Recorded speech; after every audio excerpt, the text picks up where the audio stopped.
হরি ওম। জয়গুরু। আমাদের প্রাণের ঠাকুর শ্রী শ্রী স্বামী স্বরূপানন্দ পরমহংসদেবের অমৃতসম উপদেশ বাণী পবিত্র প্রতিধ্বনি পত্রিকার 1368 সনের ভাদ্র সংস্করণ হইতে পাঠ। অম্বুবাচী ও উপাসনা। অম্বুবাচীর সময় ব্যক্তিগত বা সমবেত উপাসনা বন্ধ রাখিবার কোনো যুক্তিসঙ্গত কারণ নাই। কথিত হইয়া থাকে যে এই সময়ে ধরিত্রী রজস্বলা হন।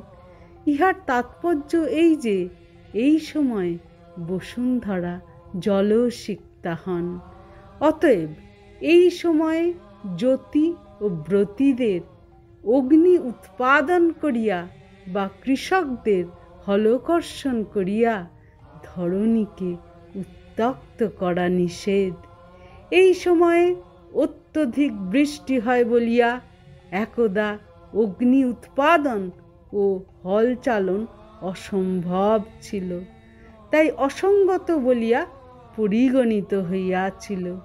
কিন্তু এজন্য তোমাদের ব্যক্তিগত বা সমবেত উপাসনা বন্ধ থাকিবে কেন?